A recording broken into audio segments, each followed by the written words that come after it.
நேயர்கள் அனைவருக்கும் வணக்கம்.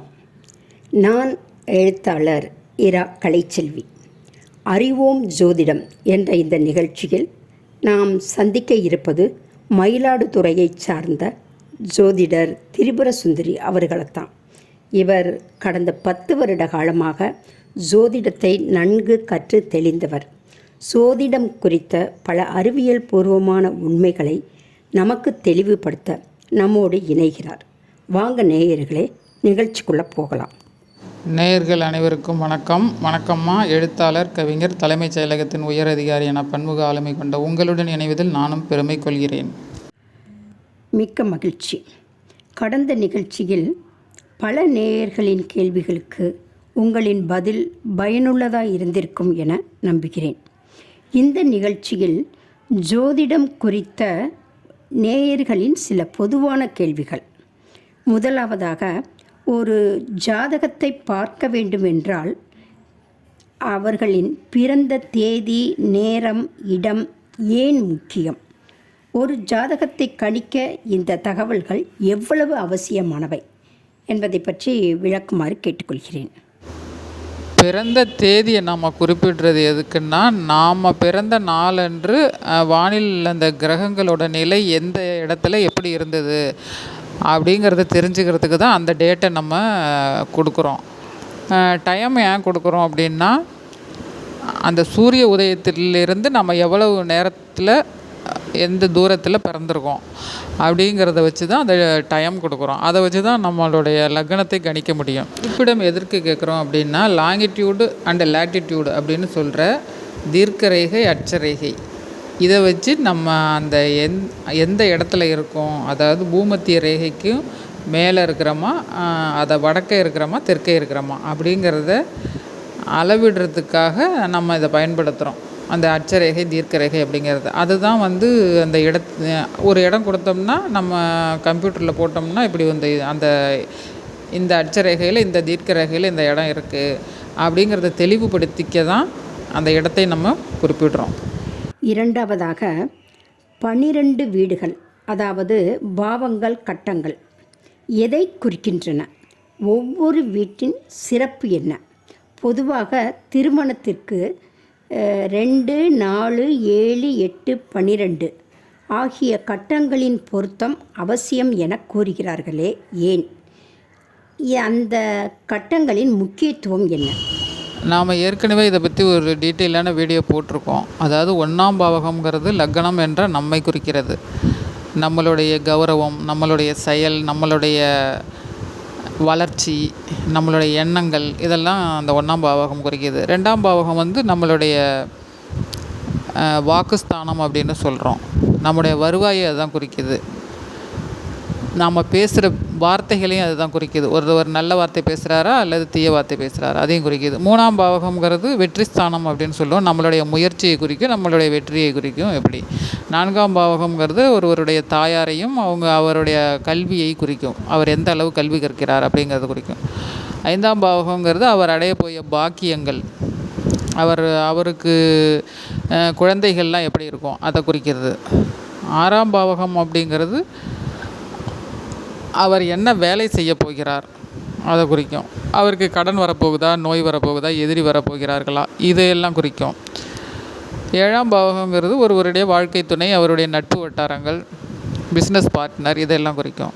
8ஆம் பாவகங்கிறது ஒருவருடைய ஆயுளை குறிக்கும், கௌரவத்தை குறிக்கும், அவர் உள்ளூரில் இருக்காரா, வெளியூரில் இருக்காரா அப்படிங்கிறத குறிக்கும்.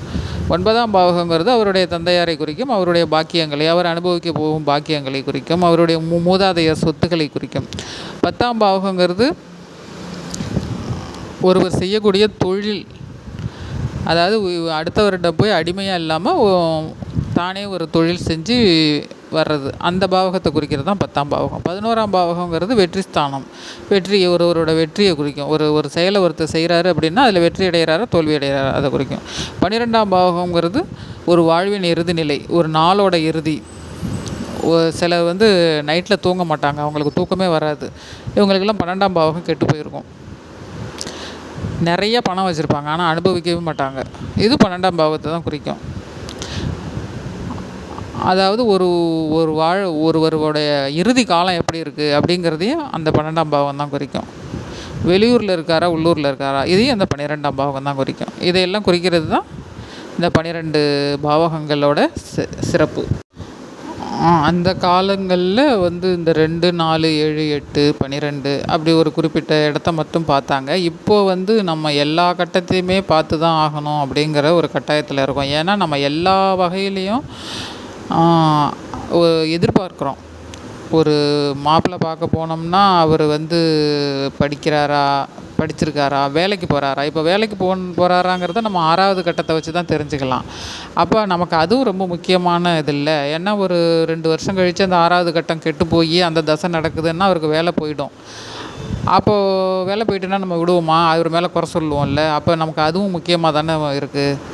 இப்போ ஒருத்தர் தொழில் பண்ணுறாருன்னா 10ஆம் பாவகத்தை பார்க்கணும். அப்போ 10ஆம் பாவகம் அவருக்கு கெட்டு போயிருக்குன்னா அவர் தொழிலில் வந்து ஒரு சரிவு வரப்போகுது அப்படின்னு அர்த்தம். அப்போ நம்ம 10ஆம் பாவத்தை பார்க்கணும். அதில் தொழிலில் சரிவுன்னா நம்ம அவரை திட்டுறோம், இவருக்கு சரியான டேலண்ட் இல்லை, இவர் இப்படி ஆகிட்டாரு அப்படின்னு சொல்லி திட்டுறோம்.